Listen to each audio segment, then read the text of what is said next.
Welcome to another edition of I Am AAPC. Today we have Elcilene Moseley from Florida, and Elcilene and I have met each other. We've known each other from the group. I think that we first met when I first started and being a part of the group, and then we had a conference at Coronado Springs in Orlando. Yeah. So, and I thought, what a great opportunity to get to know more about your work history and where you've been and where you're going. So, Elcilene, why don't you tell us a little bit about your history in the world of medical coding? Well, it all started about 14 years ago. I was waiting for my youngest daughter to get old enough to go back to go to school, and I decided to go back into because I was a business major.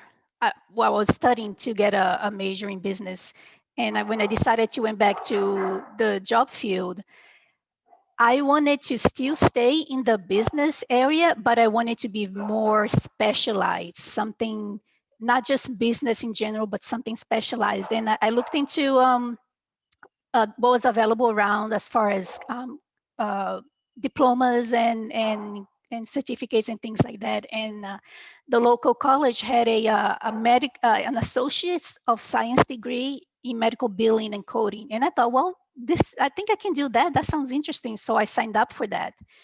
And you go through the whole anatomy and physiology classes and everything. And once I took that first coding class, a light bulb just went up. I went, this is it? Yeah. This is what I want. I don't care about the billing part. I just want to code. And I mean, I got my associate's degree. I started working I know this is way ahead, but for the new coders.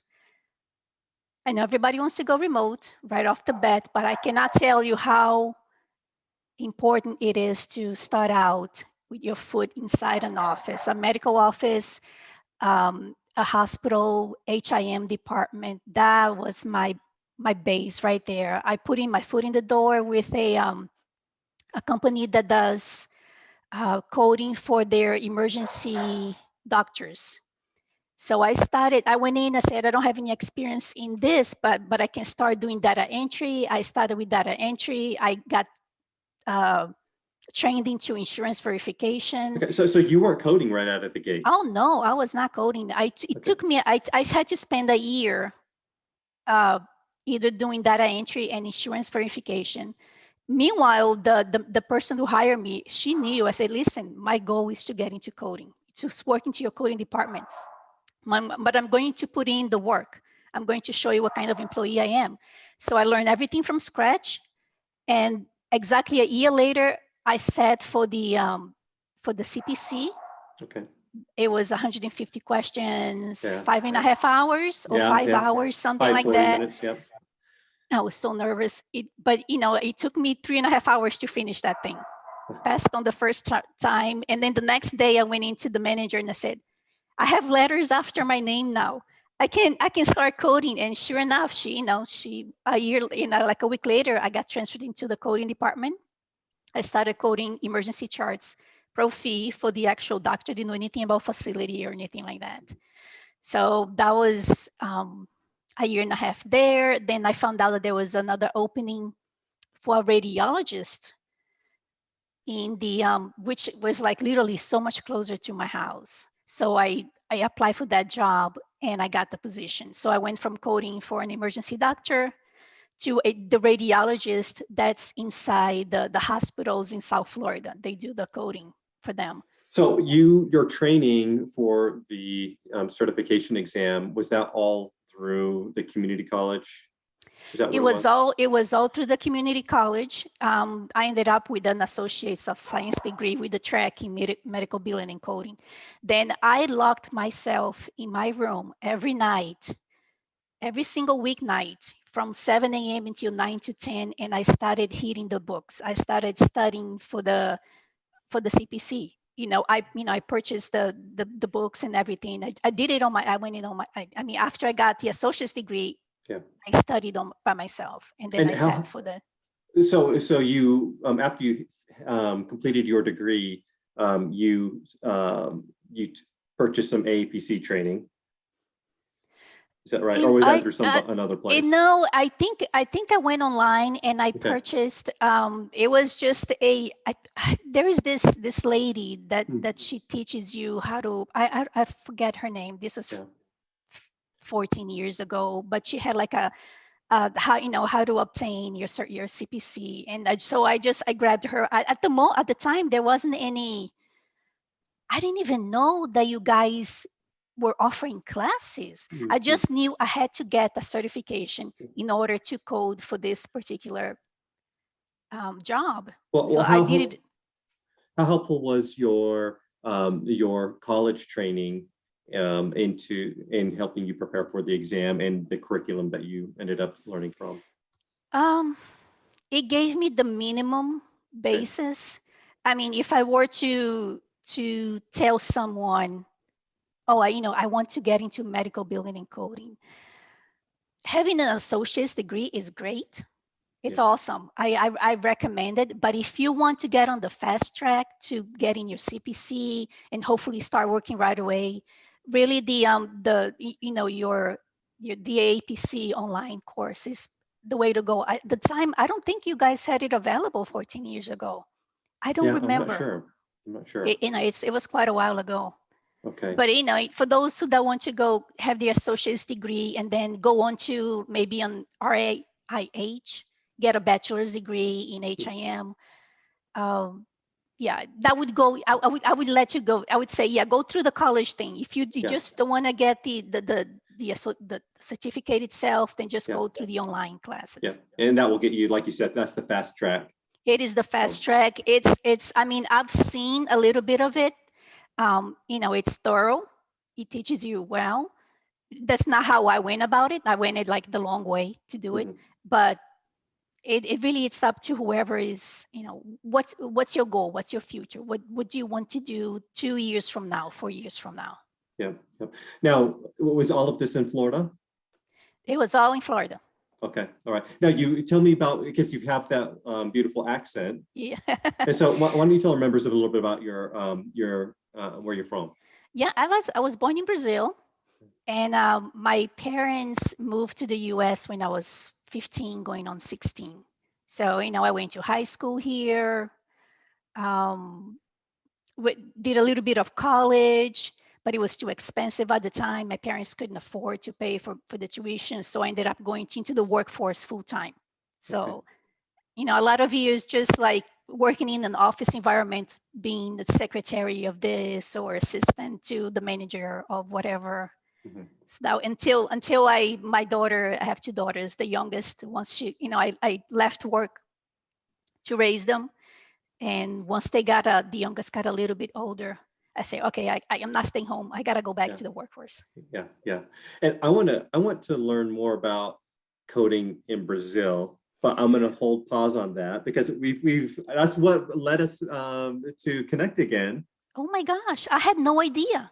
You had no idea. I had no idea that Brazil was, I mean, I don't know, I would love to somehow, how can I help? Like, here I am, I have the coding background, I speak English and Portuguese, I understand both cultures.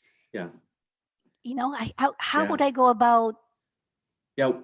I don't know, and I'm super excited for you. So like AAPC, as many of you know, and as I'm sure you know, that we are international, and there are coding requirements for healthcare in UAE and South America, and I don't quite understand the complexities of that. We have a staff that helps with that, but I'm going to look into that for you. And we actually have, we have a speaker in health coming up at HealthCon who's going to be talking about coding in Brazil.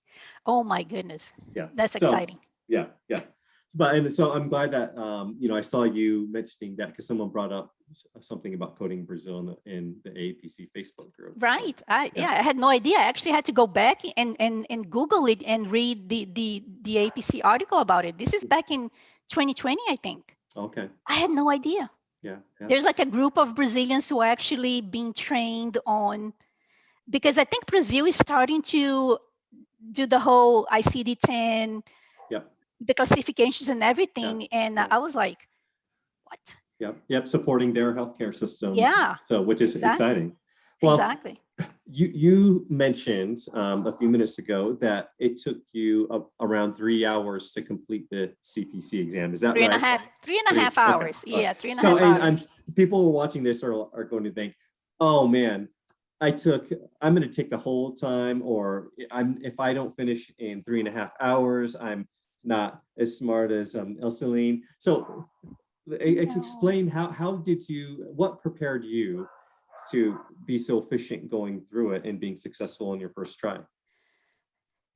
I tabbed all my books. First of all, make sure I knew where every single section was. I highlighted important parts, things that I know always come up, diagnoses that you're going to constantly see, like hypertension, diabetes, congestive heart failure. I ran over the guidelines over and over again. There are combination codes, and things like that. And also, I speak Portuguese, so my language comes from Latin, and that helped a lot with the anatomy and physiology because I can terminology. Exactly. I looked at it. Wait a minute. I don't need to know English, or I don't need to know the anatomy to know that this belongs in this body part. So that, if you're from a Latin background, whether South Florida Central or even Europe, that's going to give you a little bit of an advantage. Wow.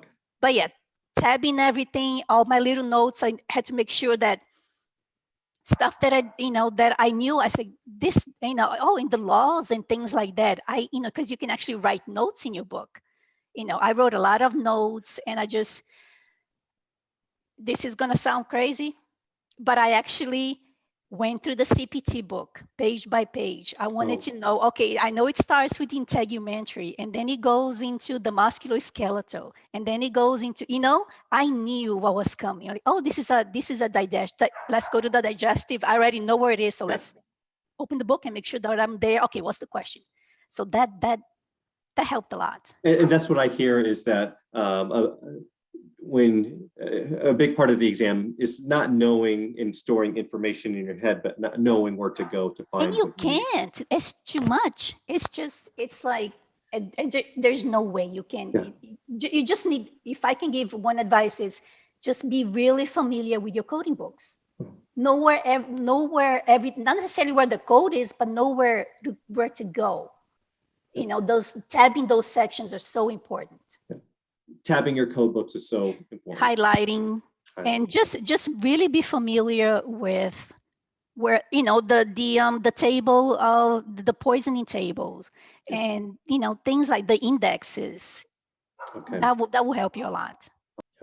Now, over your 14 or so year career, it sounds like you've had several different positions, as we often do. Tell us about maybe your favorite position that you've had, or one of your favorite positions that you've had in that time span. My favorite position is actually what I'm still doing right now. I've had, this is another thing that's going to sound crazy. I've had opportunities to move up into being a supervisor of the remote coding department for this hospital or that hospital. But you know what happens when you move up? You stop coding.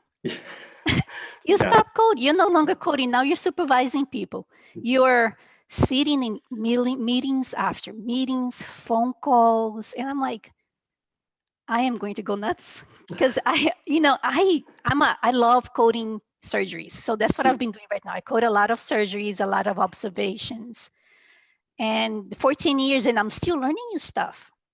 Wow. And that's what keeps me staying I'm not bored. I don't want to do any, I don't want to manage people. I don't want to supervise people. I just want to continue to code. Awesome. You honestly love coding. I do. I mean, it's like my previous managers are like, this position open up.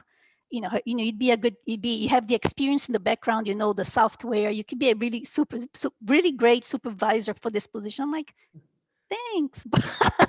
But no thanks. But here's the thing though. If I was a single mom and I needed the income, I would sacrifice, obviously. Yeah. But being married and having a second income and Yep. Not having to be dependent on your paycheck, living paycheck to paycheck. Yeah. That helps too. Circumstances. Yes, my personal allows me to say, I still want to code. I still want to code. Well, before we recorded, you were giving me a little bit of insight into what your role is now, and it sounds very interesting. Would you explain what your role is right now, Elcilene? Well, I am an outpatient, what they call an outpatient coding specialist too. So I code a lot of the outpatient charts, the ER charts, the observation charts, the same day surgery charts. Once in a while, when they're backed up, they'll ask me, "Can you do a little bit of ancillary for us?" That's like super boring, but I do it once in a while. So basically, I don't know if I should say the name of my employer and what they do, but yeah, you don't have to do that. Yeah, they basically are going around the country and taking over the revenue cycle management of several hospitals. So when that happens, their ECA, their software, their assistant coding software takes over and they get backed up. And there's also the whole pandemic thing, people losing their jobs and the workforce is not as, there isn't a lot of people out there. So I have the capability to go into any hospital that my employer takes, controls the revenue cycle management and code for them. So anywhere from California to Colorado, Arizona, Nevada. The most recent one is actually Colorado. And there was a new email that just came out saying that my employer just took over another healthcare organization in California. So there's a possibility I might, jump in there and help out their coders catch up. So. Okay. So you're helping revenue departments all across the country, but you're based in Florida. I'm based in Florida. I am really I help out Arizona mostly because that's where I started. That's my main thing. And whoever needs the most afterwards, they'll say, "Hey, I want you to take this day and help this hospital out or that hospital out," depending on the need. And you mentioned that you love surgical coding. I do. And do you have a say in being exclusively coding for those, or do you just get whatever's needed? No, I don't have a say at all. Some days you go into a queue and there's like 200, 300, 400 charts in there, and we're in a productivity environment. So as long as I code a certain amount of charts per hour for 8 hours a day, that's what I'm expected to do. Some hospitals will send me actually an actual list and say, "I want you to code from this list," as opposed to going into the coding queue and just going down the list. You just get an email from someone else. Okay. All right. Well, you've created this career that you love. And there are others who are watching this thinking, how can I do that? So what advice, you having been in supervisor roles and probably in hiring processes and things like that, and you have seen in the AAPC Facebook group coders saying, how do I get my foot in the door? What advice would you give to a newly certified CPC, CPCA who is looking to open that door and begin their career? Well, obviously the education is super important. Like I said, if you want to expand, continue going and moving up from a 2-year degree to a 4-year degree, going through a college kind of thing environment that's what I would recommend. If you want to hit the ground running, but you don't know anything, the AAPC really has. You guys have the whole package ready. I mean, you have the education, all the paperwork, everything. Yeah. Just go through your program and study and wait to sit down for the test.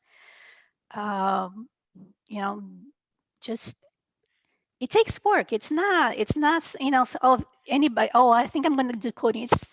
It's a wonderful career. It's not for everybody. You need to be like a detail-oriented person. Okay. You need to enjoy searching for things. I mean, these codes don't just drop on your lap. You know, not everything is straightforward or black and white. Keep up with all the new things that come out, all the coding guidelines, and all the new codes and everything that comes out year after year. I mean, you never stop learning.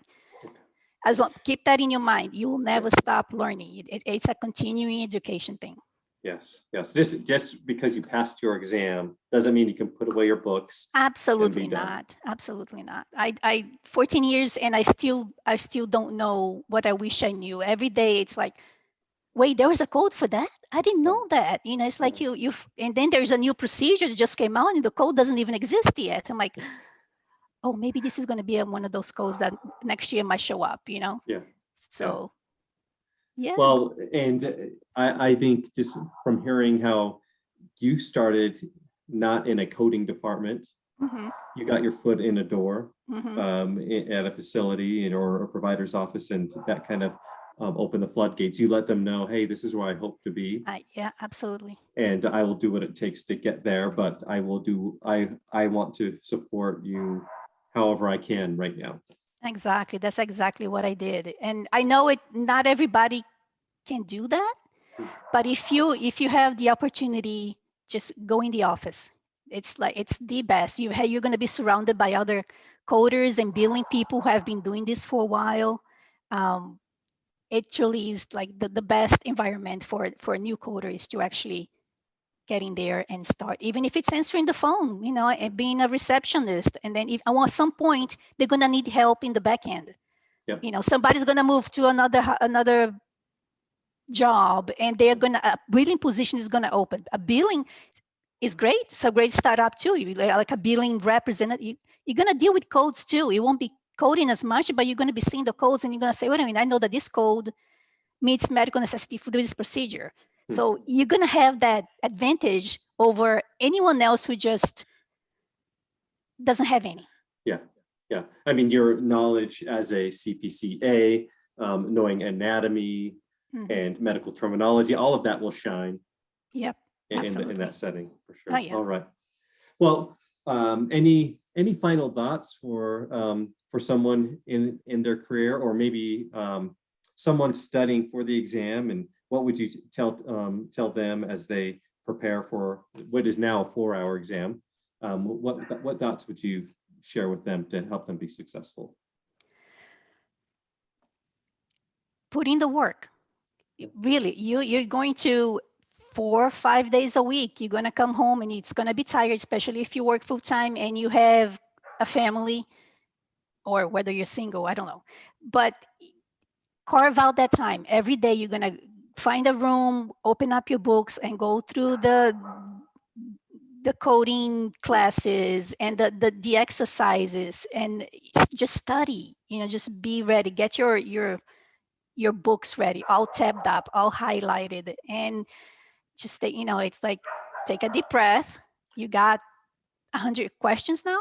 100 questions. Is it 100 questions now? I know that the time went down too. Yep. Right? 4 hours, 100 questions. 4 hours, 100 questions. You know, there's going to be a little bit of everything there. Just be very familiar with your coding books. Be familiar with your coding books. Try not to memorize the stuff. You can't memorize that much stuff, but know where things are. When you see a question that talks about a certain diagnosis or procedure, oh, I know what that is in the book. That'll save you so much time. Instead of, you know, I didn't do a lot of going into the index because I knew my book. I knew where to go to get the information that I needed. Between having that knowledge that from going through, just out of curiosity and looking through all the different pages and sections and tabbing, you're pretty well set. Yeah, right. Absolutely. Well, Elcilene, outside of coding, what kind of things do you do? You're in beautiful Florida, so I'm sure there's a lot to do, but are you a reader? Are you an outdoor adventurous? What kind of things round out who you are? I did a lot of running. I saw my husband and my friends they started running and attending races. I'm like, maybe I should do that too, So I ran 16 half marathons. Wow. And I absolutely love to read. I'm always reading something, you know, fantasy or romance, or maybe it's what's going on in today's world. I love to read. I love to learn new things. Uh, just taking care of my 2 dogs and my 2 cats. And Yeah. at one point, I even had a bearded dragon that thankfully moved to Tallahassee with my oldest daughter. Oh, funny. I know in Florida is such a wonderful. It's a nice place to live, and it's like there's so much to do outside. But with what I do, it's like I really don't have that much time to be outside enjoying, the weather and things like that, which I need to do. I need to work on my work-life balance a little bit more. Yeah, we all could. Well, yeah. It's so fun to see you. I'm so glad that we had this opportunity to reconnect and learn more about your story. And I hope that it inspires future coders out there who are watching. Elcilene, just hold on with me just for a minute as I wrap this up. So if you're watching our interview on our YouTube channel, you can also listen to Elcilene share her story on our podcast. If you go search for the AAPC Podcast in your favorite podcast tool or app. You can find it there. And Elcilene, thank you so much for sharing. And you have a great day. Thank you, you too.